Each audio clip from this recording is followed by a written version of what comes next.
Mr. Chairman.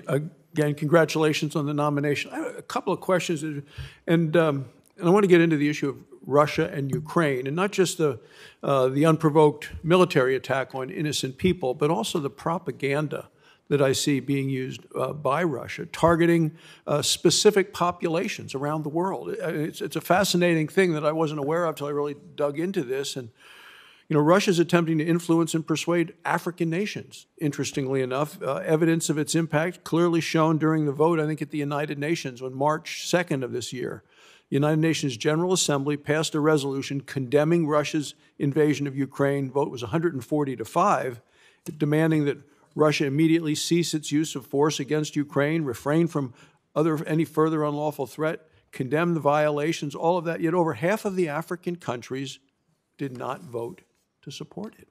The vote that condemned Russia's invasion, 28 African nations backed the resolution, 17 abstained, 8 were no-shows, and one nation opposed it.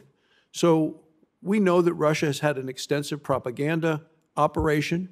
When I met with President Zelensky in his office in Kyiv a number of weeks ago and asked, what's the disappointment? He said, we expected more support out of Africa in terms of the amount of food that goes to Africa and the relationship and the friendship. So it does seem that Russian-controlled media is pushing a false narrative that Putin is the hero versus telling the truth about his brutality, his military aggression in Ukraine. So how can the United States better shed light on the atrocities and the coercive practices that are committed by countries like Russia? Senator, that is an incredibly important question, and one that focuses on the strength that USAGM can bring to those questions. First off, the Russian invasion of Ukraine, I think, highlights as never before the power of information, both false information and true information. The true information about the way that Ukraine has responded to these aggressions is very, very powerful in underlining another nation's support for it. And the false information is also very important in helping maintain the aggression at the way it is. And so information is our most important asset, I think, in helping combat this. And Senator, I thank you for underlying the fact that the mis and disinformation that come out of Russia, out of China, and Iran do not affect only those populations and the populations around them. They're also, as I discovered in my travels, absolutely endemic, shockingly endemic, both in Africa and in South and Latin America. And we need to draw on our global capabilities and enhance our global capabilities to push back at this disinformation by flooding the zone with accurate information. And I look forward to helping USAGM do that. And Mr. Chairman, you may have saw this yesterday, but Ms. Bennett, yesterday the State Department spokesperson Ned Price stated this. He said, quote, "The Kremlin is engaged in a full assault on media freedom, access to information, and the truth." He went on to say the Russian government fundamentally and willfully disregards what it means to have a free press, as evidenced by them blocking or banning nearly every independent Russian outlet seeking to report from inside the country. So Putin's taking over complete control of news and information through censorship, attacks on the press. Russia's labeling media outlets as extremist. You may have seen that. Reading and sharing their content on social networks subjects individuals to criminal prosecution.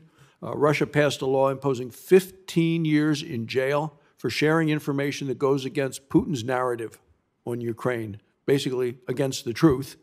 And Western media is attempting to push back on the disinformation and efforts by leaders such as he to control the news. So how has Russia's actions against the press and journalists impacted what you'll be asked to do as the U.S. Agency for Global Media?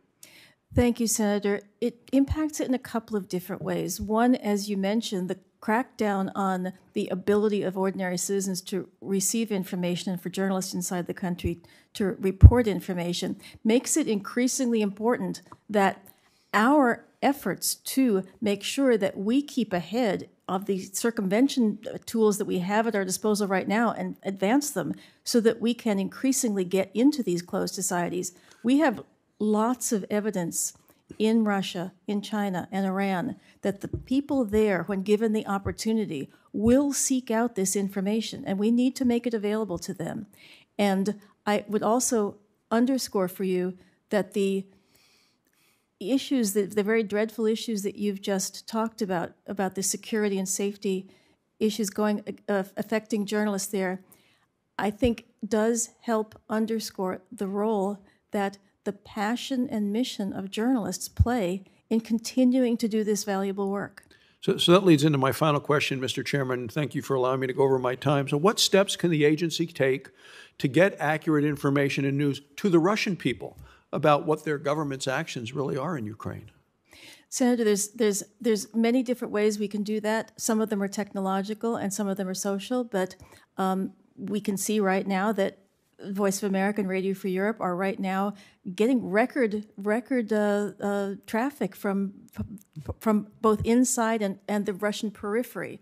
People who are offered the opportunity to get this information seek it out. So we need to make their tools that help them seek it out more available to them, safer.